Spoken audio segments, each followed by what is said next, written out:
So, to our speaker tonight. Our speaker tonight is Andrew Scott, Bushcare Officer at North Sydney Council, presenting on the topic Building Bridges to Boorowa, BBB, an urban-rural tree planting partnership. This presentation is actually quite timely for us here at OFF.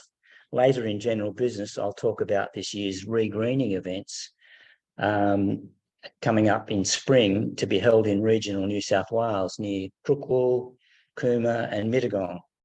But right now, Andrew will tell us about the experience he has accumulated in the long-running BBB program, in which to date, over 60,000, and I think you're going to say it's more than 60,000 now, since the program started quite a few years ago, have been planted for habitat for local wildlife in the southwest New South Wales. It's actually a truly inspirational project. So with that brief introduction, I'll hand over to Andrew to tell us the full story. Thanks, Andrew. Hi, as Kim mentioned, my name's Andrew Scott. I'm the Bushcare Officer with North Sydney Council. North Sydney Council is a medium-sized council, 10 square kilometres the other side of the Harbour Bridge. And we've had a bushcare program for 31 years. 30 years last year. Quite a few of Greater Sydney's bushcare programs are about that age. And most of them funded through local government. One of the this program I'm talking tonight was inspiration of one of our volunteers who happened to be passing through a rural town called Boorowa in southwest New South Wales, about 3.5 hours south between Yass and Young. And he heard about the plight of the Superb Parrot. Some people might have seen a Superb Parrot. It used to be a cage bird at one stage, quite a pretty bird. And at the time, its numbers were considered vulnerable. I think that status might have changed. So that was one of the inspirations for the project. This volunteer came back to the to North Sydney Council, to the bushland team, and said, "Why don't we gather together a bunch of volunteers and go help in the country where they badly need help?" And if you've travelled over the other side of the Great Dividing Range, you'll see there's a lot of cleared land, a lot different to the inner city, to North Sydney anyway. So I might, what I've done with the presentation tonight is we just had our most recent trip, our 25th anniversary. It's not actually 25 trips because COVID interrupted us there. We couldn't do those trips down, even though we wanted to. And so I've kind of just put together a little bit of a presentation from this year's planting trip. So you get an idea, you get a feel for what it's like with our particular arrangement. And I've also put in a few slides in there to talk about some of the things we've done along the way. So if you wouldn't mind just sharing the presentation if you haven't already.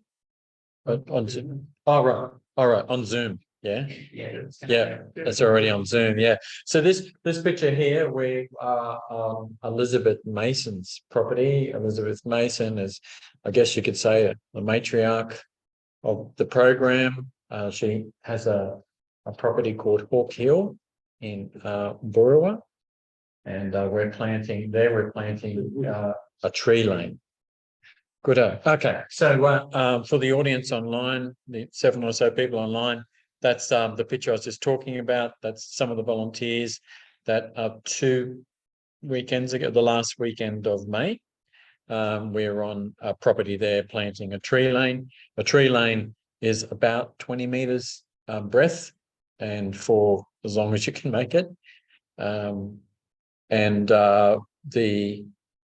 probably see there that it's fenced off and that it's been sprayed and ripped and our volunteers come up and we do the planting. So we plant tube stock, native tube stock plants, preferably plants that are sourced, the seeds sourced locally, but that's not up to us, up to the landowner. And we put some cartons with some tomato stakes around them.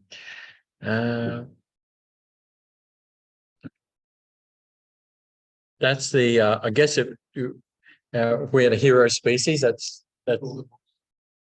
You choice on the title. Oh yeah, the pointer. Oh yeah, the pointer. Yes. We'll just test that. Good. So that's a superb parrot. I think there's some superb parrots in Taronga Zoo. So next time you're there, and you look at the birds, you'll see some superb parrots, and they occur across the southwest slopes in New South Wales. And their numbers, were plummeting. I think there's a number of issues there. Car strike is one. So when trucks with grain, they have spill of their grain on the side of the road. Birds will often flock there, and these are one of the birds that do that, and they get hit by cars. And the biggest problem, of course, is habitat. Not having enough old growth trees with hollow bearing trees for these animals to complete their life cycle in. So that was one of the aims of the project, was to create habitat for wildlife, not only this animal, but others as well. And so it's we've arranged a planting weekend.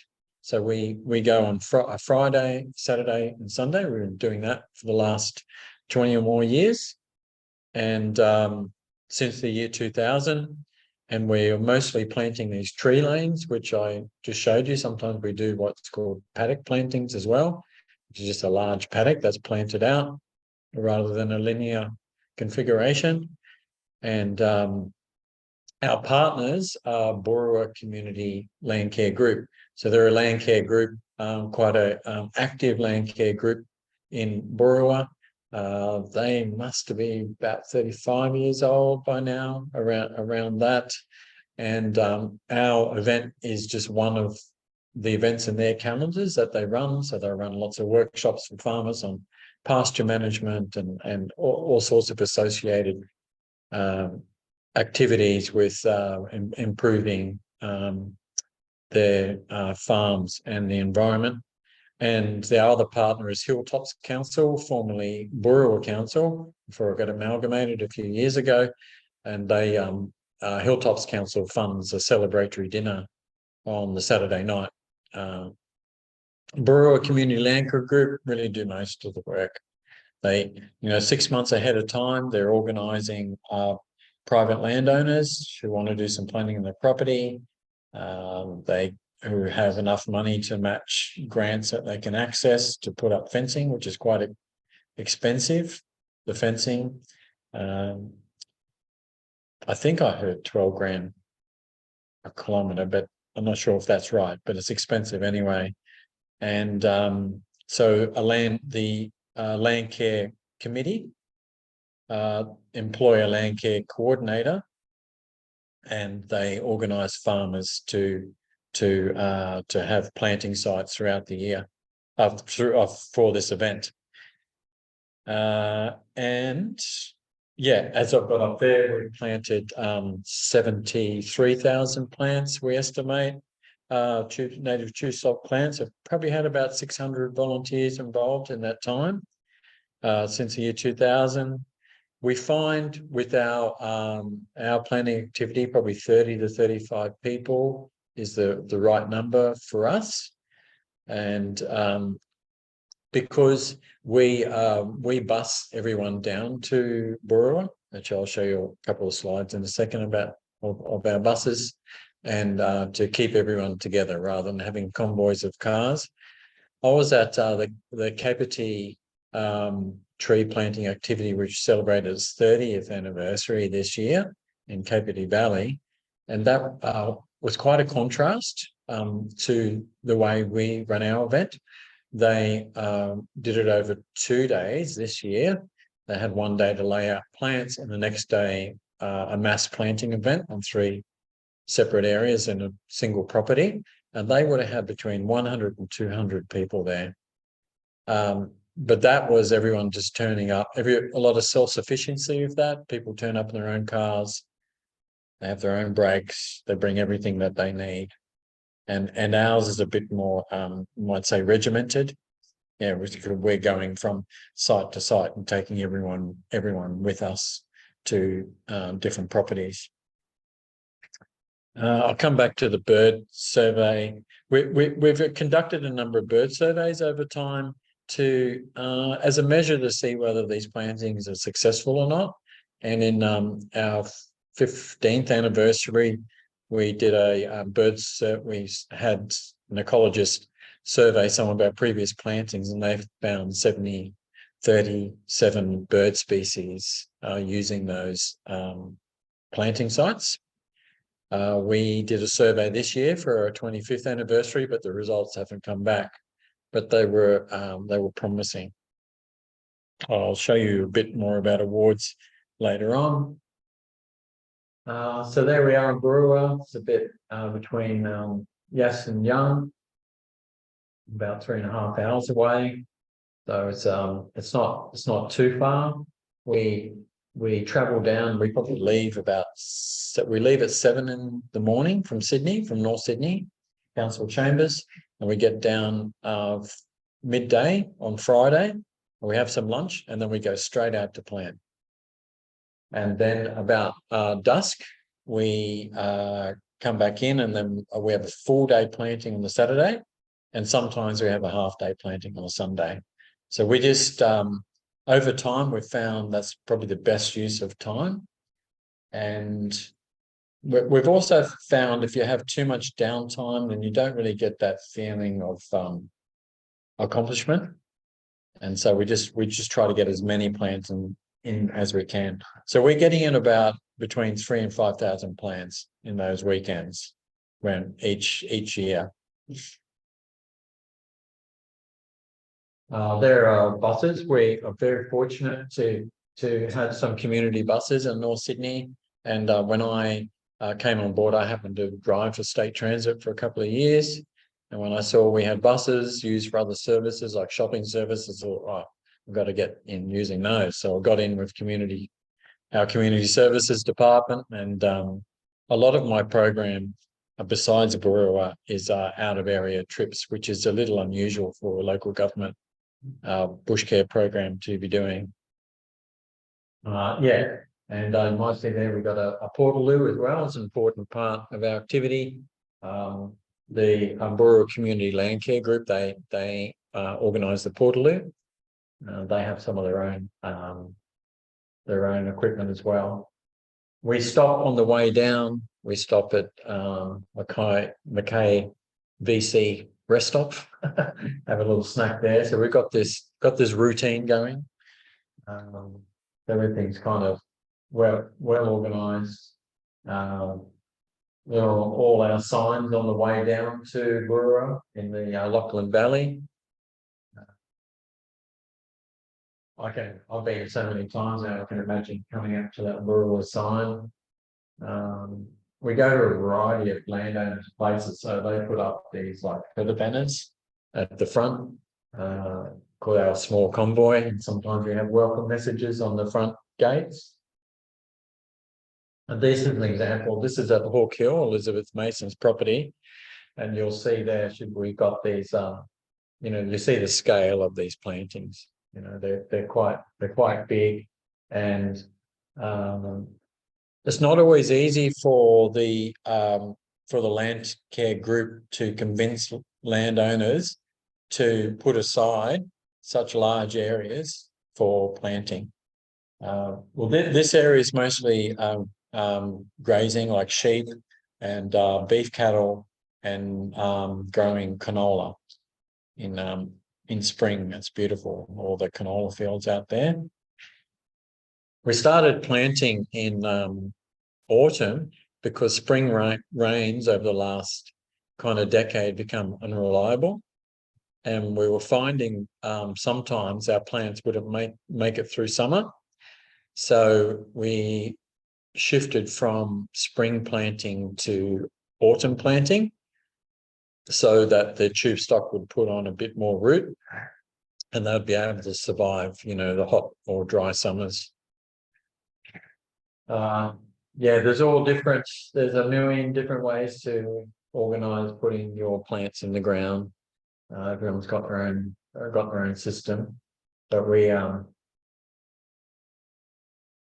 you'll see in the distance there, this is Hawk Hill, you'll see some of the previous tree lanes. So you can just imagine, looking down on that from an airplane, it's almost like borders of the property. These plantings are 20 metres wide because that's the recommended, well, I think it's a condition of the plantings so that it does provide enough habitat for birds. They seem to require, this area for it to be a shelter, because you could see that some people might just get involved to create windbreaks, for other purposes of protecting their animals. So I think that's possibly a reason that Landcare Group insists on a certain width of each planting site. Food is an important part. There's always morning teas and afternoon teas, and country food's great.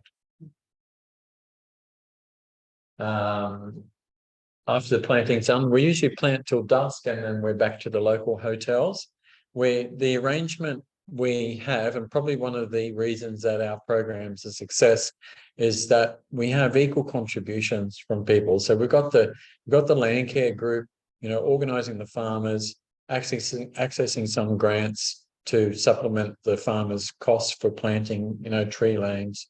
We've got our team organising our volunteers and transporting our volunteers. Doing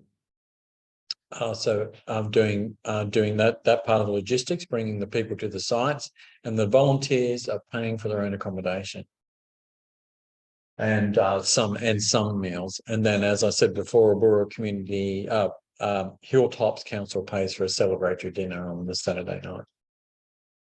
Well, that's just a model of one of the hotels. I didn't have one on hand quickly to show you.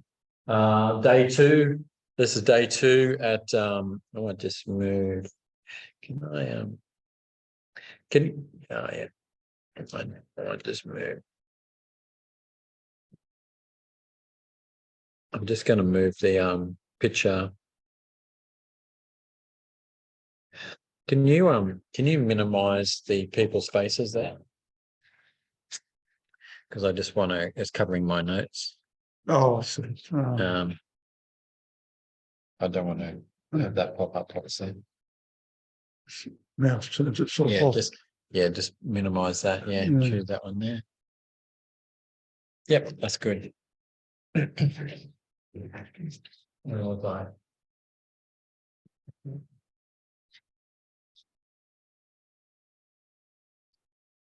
Something's gone wrong.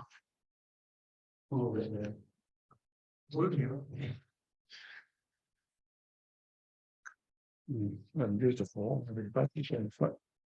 I might as well speak to you about the pictures we've got in front of us. So this is day two. Day two is always my favourite day. It's a full day out in the paddocks. And this property was huge. It was like, I think it was 2,500 hectare property. And this was the property of the Landcare coordinator, the new Landcare coordinator, Amber and Pete Kelly's property. And we had a cutting of the cake for our 25th anniversary. It's always important to celebrate anniversaries, I think. And one of our workmates' wives made that cake. She's a professional cake maker, obviously. You can tell by that. What was that previous about?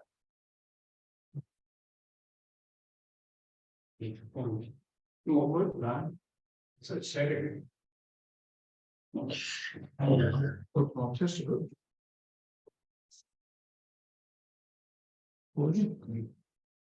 Maybe you can't sit on there. Yeah. Yeah, this. Right. No, I just need the slide. Oh, the slide thing. Yeah. What's it put in? It's interesting. Oh, yeah. Hmm.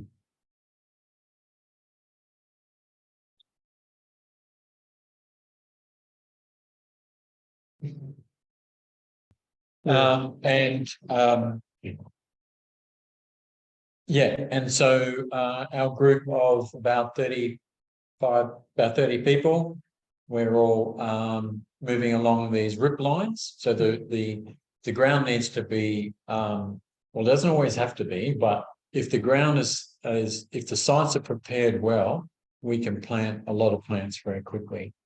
And usually with the planting, the ground will be ripped so we can get moisture into the ground. And the plants, when they grow, they can get the roots down there. Sometimes the ground can be compacted. Where we've planted on rocky hills with a little hand mattock, it just takes forever. They're long days if there's no site preparation. No, I can't find the mouse. I think one of the other oh, it's not going so well, is it? It's not, I'm not sure why that line up the tops there. I can't. You might need to start. I can do with that. Maybe we could ask a few questions while you. Yeah, sure. Going. Somebody. Deb. Speak up, Deb. Oh, okay, yeah. What kind of composition of plants you put in the rows and spacing and so on? Because are you just planting trees, you're planting trees and shrubs, and are you trying to create a woodland environment?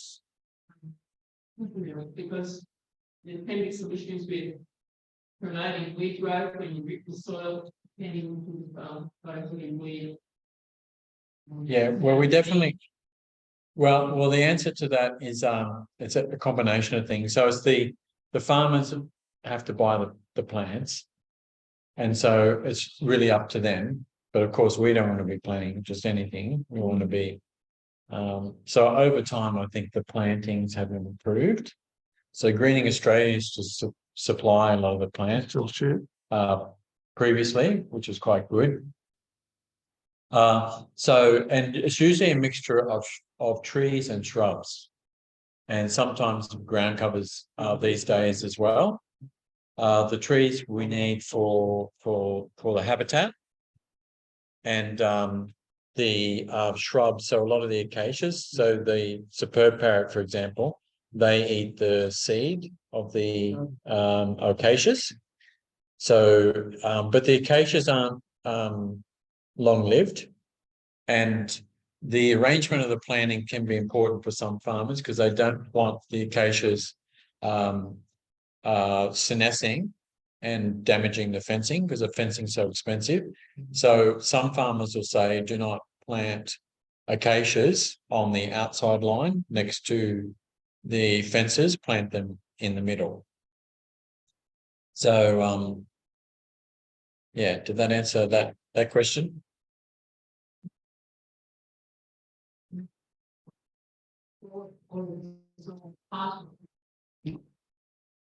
It's mostly pasture improved country. Some properties have a lot of native ground covers.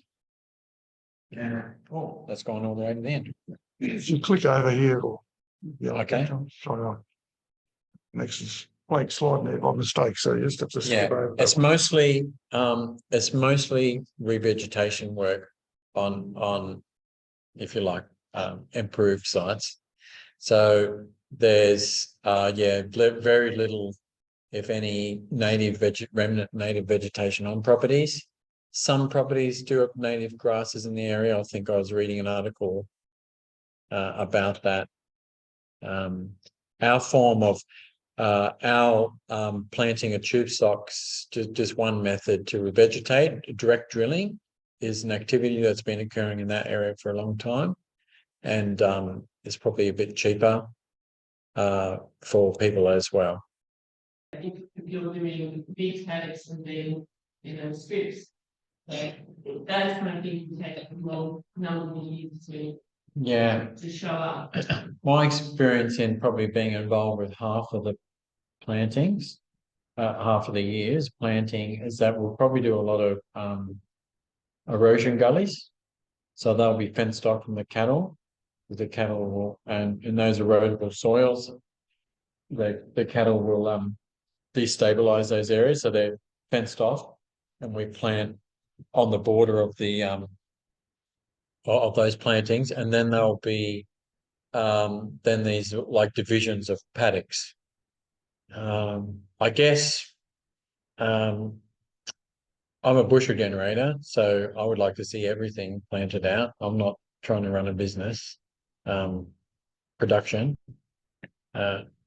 So I guess for the farmer's point of view, they need to find the right balance between production and supporting the environment, supporting the animals and the plants there.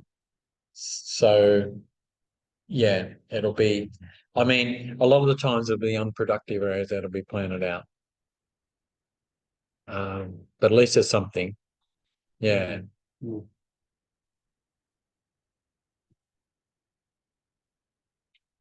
Yeah. So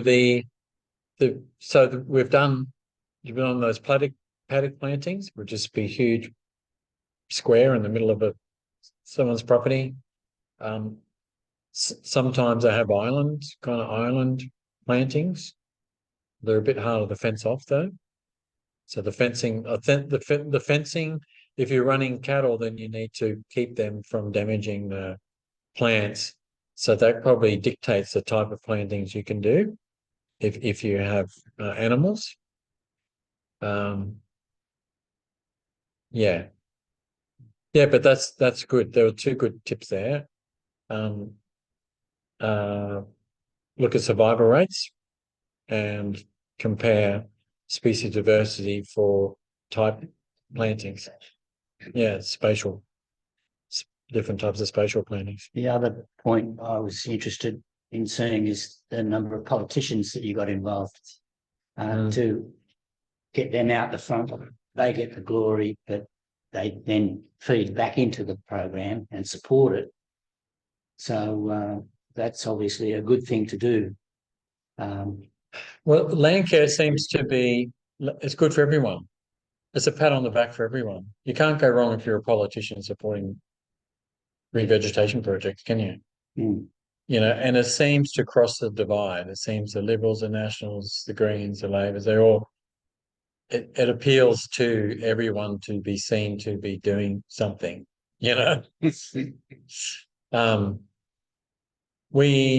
There's a Parliamentary Friends of Landcare group and state government.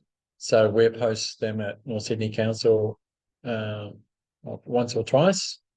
And so there are politicians and all the different parties that advocate Landcare and doing some restoration projects for Landcare.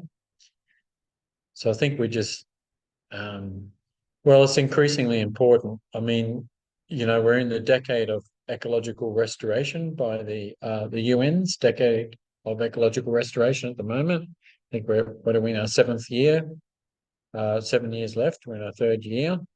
And it's because we are having, a biodiversity crisis right now. So activities like this are really important. For me, revegetation is not the ideal solution. I mean, it's a solution to the problems in these areas where there's no vegetation left or little left. We need to be protecting, what's left and trying to help it regenerate by itself, these systems. I mean, the world, if the UN recognises this problem, then I think our country should and keep supporting, Landcare activities, bushcare activities, coastcare activities. societies like yours looking after remnant vegetation.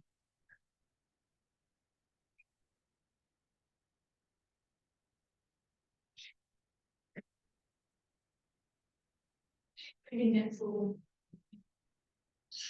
I think that for the most part, you know, unless it was probably a creek line, or you know, the areas that you get a good amount of regen sometimes are the rocky outcrops, and that's a lot of diversity in animals and plants.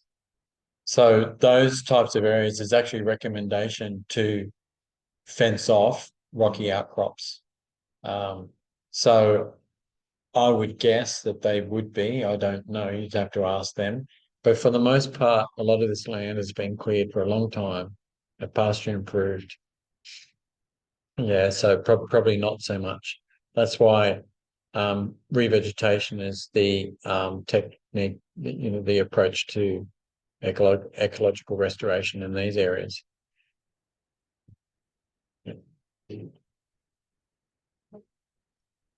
No, I'm not seeing vines. Yeah, I think that's probably yeah, it probably would be helpful. Yeah.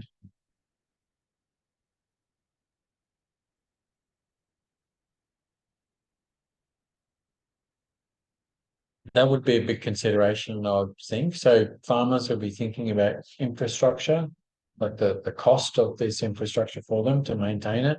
So anything that would be damaging their fences, they wouldn't go for it. And you could see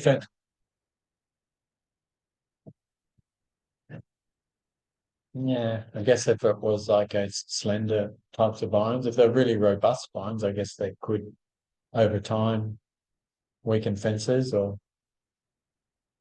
I don't know. I mean, Do you have a question? Okay. George. Using automation to help you paint those 20-kilometre lanes faster. You won't need us anymore.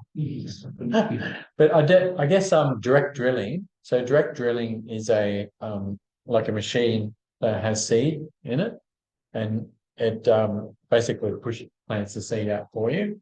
So that's a form of automation that that could work. Some of those sites, like I showed you, Elizabeth Mason's, her sites are really well prepared. So automation will probably work on that.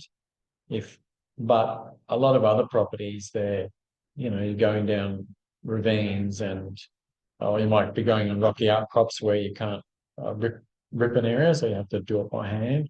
So it wouldn't work in all circumstances, but there's probably a place for it. There might be a solution to the labour. You can do more properties, right? You probably could, yeah. You probably could. Yeah, we. So what do we do?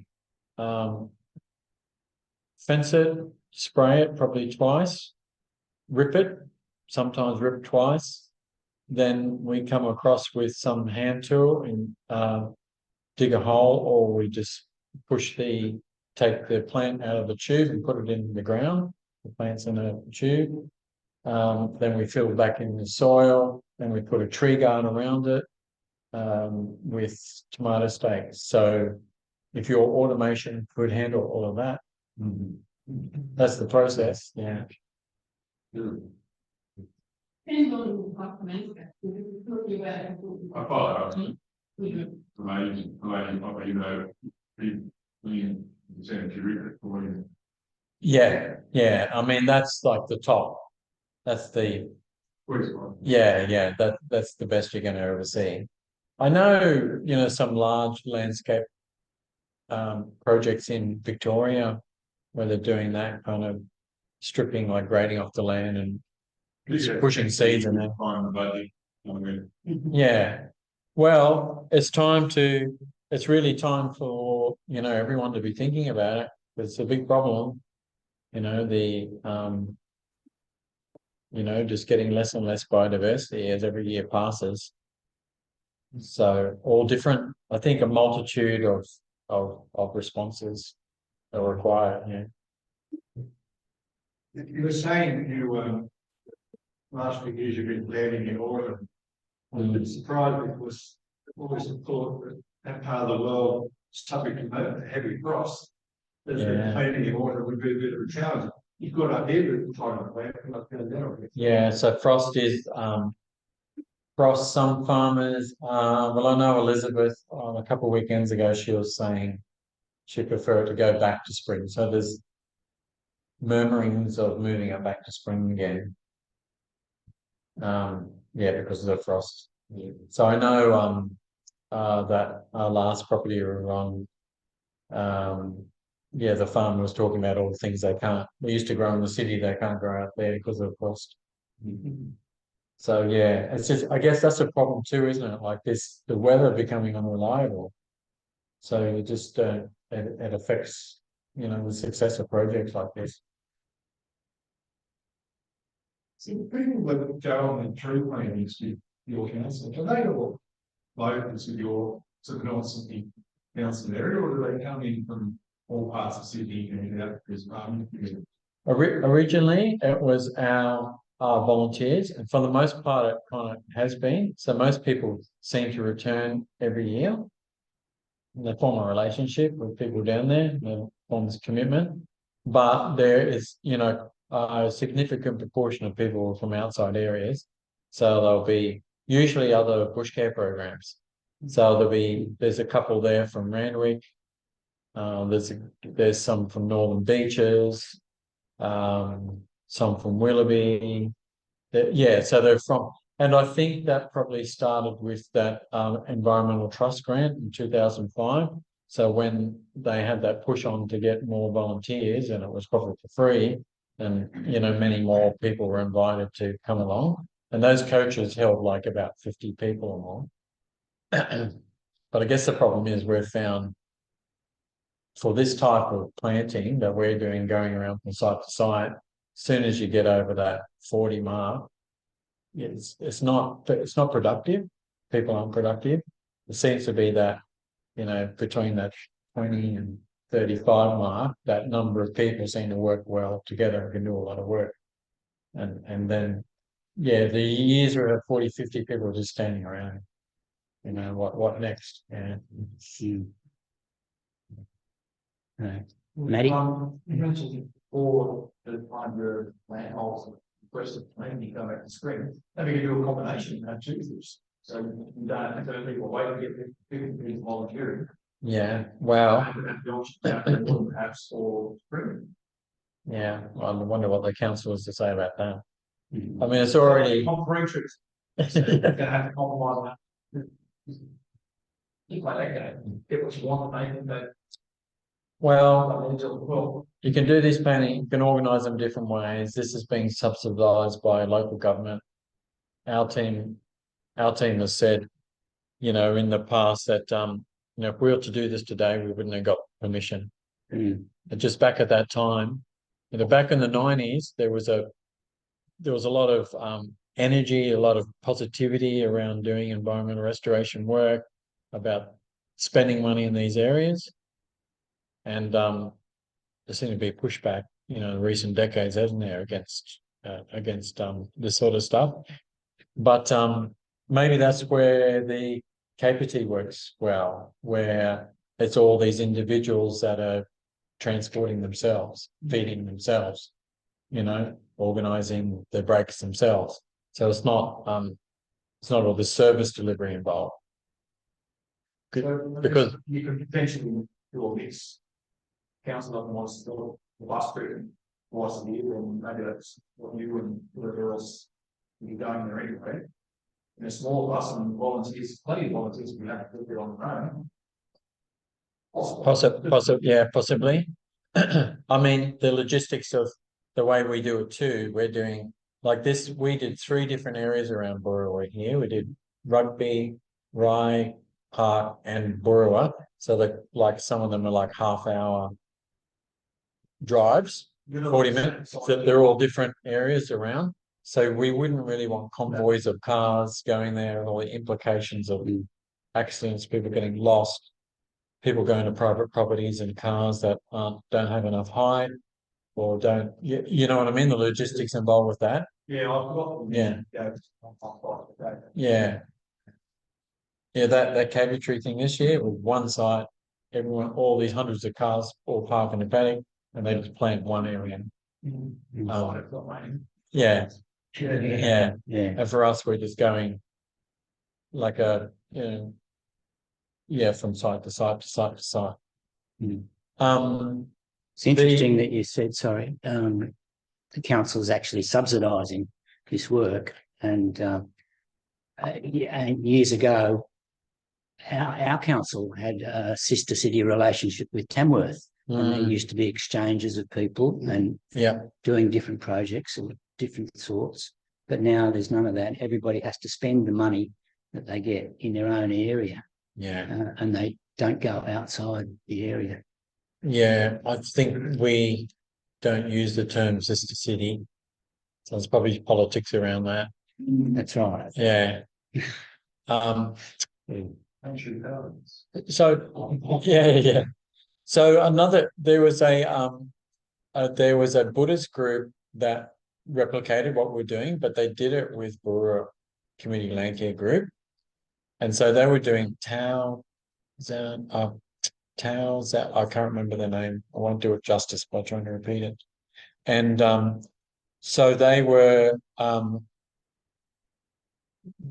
did that for a number of years, and Boorowa Community Landcare Group found it too much to be organising 2 of these big planting activities every year.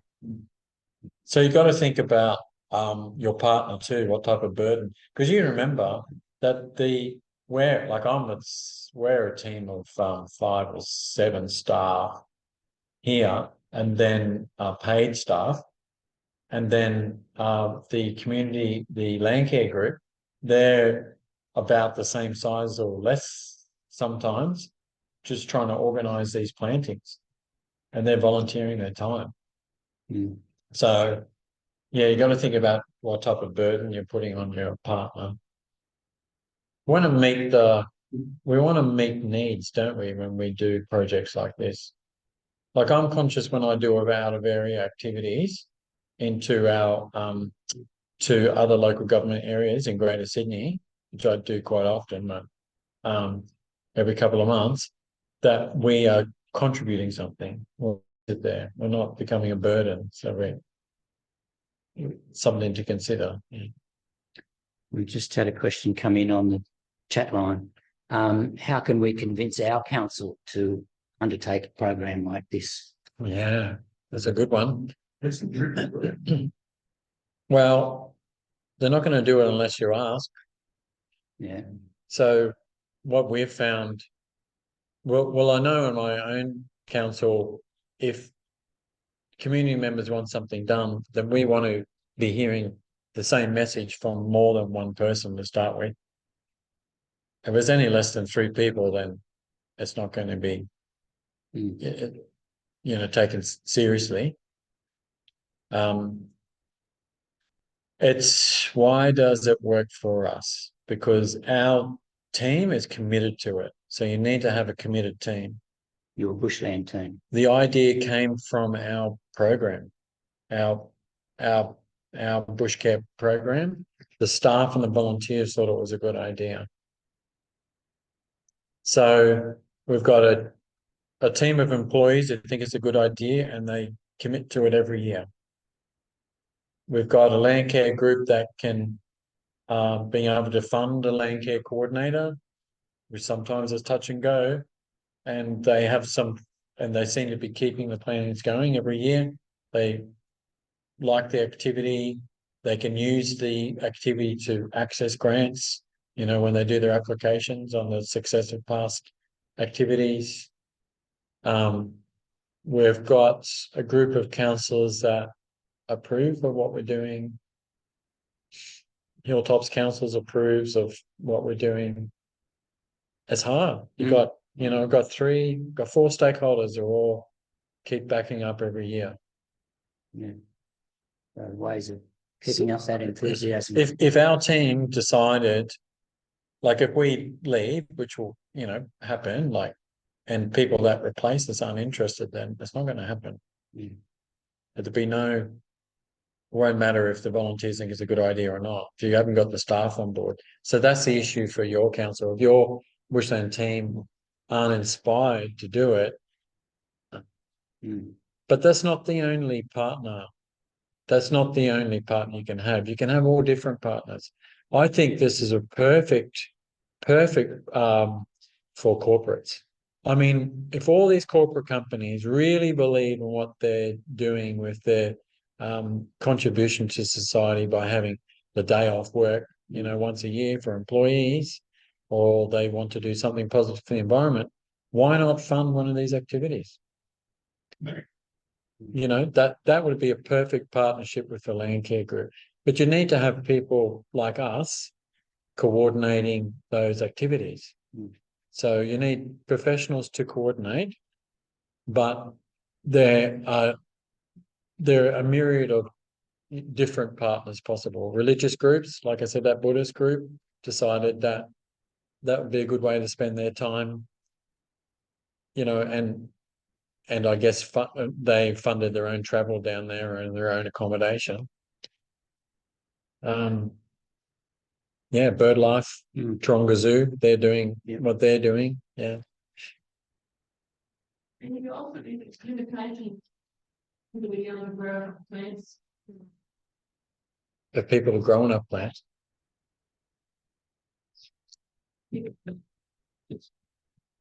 Yeah, well, some like Elizabeth Mason used to grow her own plants, like she'd grow them 6 months ahead of time. She now has someone collect the seed and grow them for her, so that comes out of her purse. Other farmers are buying from native nurseries within the region, around the Canberra, etc., around there, plants that are suitable or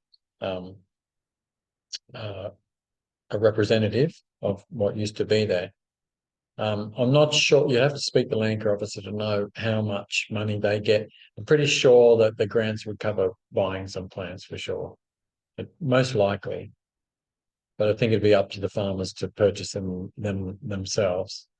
I think the ideal situation is like what we used to have with the Catchment Management Authority. We'd be having this idea of managing catchments and having a strategy, of let's plant all the creek lines or the whole catchment, for example. But the problem is that, it's really, at the end of the day, it's the private landholders who decide where the plants are going. It's their land.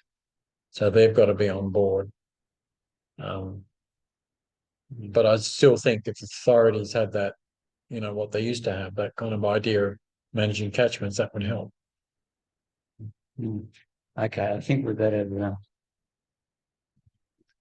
wind up. Yeah, sure. Well, I hope I thanks very much. Look, well, I got some sorry good about ideas. That's all right. all the technicalities. I think it's the ideas anyway that's really important. I mean, Yeah. I could show you heaps of photos, but look, it's not easy. I know Adrian and I were speaking about this, and he had would wish for the Canterbury Bankstown to back at Canterbury Bankstown. Oh no, it's George's River. George's River. House, George's River. Yeah. But maybe that's maybe the answer is another partner. Yeah. Maybe That's at the moment they'd want to keep it all within their own area rather than go somewhere else, I suspect. But it's been fantastic. Lots of great ideas for us to pursue work along these lines. And I'm sure in Australia there's other arrangements happening. In Victoria there would be. There'd be other ways of doing this. Okay. Look, Matt, would you mind coming out? I'd like to call on Matt Allison, one of our bush carers, bush regenerators. Good. Could give you a vote of thanks for the talk. It's one of the longest talks we've had. So much interest, asking the questions, and you're full of information and full of knowledge. It's a topic close to so many of our hearts. People in this room who have travelled down to Gunning, thank you. Sorry. Yeah. Down to Prince Heffer's property. And, we've been there planting thousands as well each weekend. It's the only way to do it. Like you said, the ancestors of the farmers today did a lot of damage. And it's not fair to expect the owners of the farms now, the descendants, you know, to fix it up. They need so much help. And that was government backed too. So those soldier settlements, that was government encouraging people, or you had to clear your land. Otherwise it wasn't approved and you weren't getting it. So I've got to say, they come full circle now. yeah, we have. But Yeah. thanks so much for Oh, you're welcome. you today.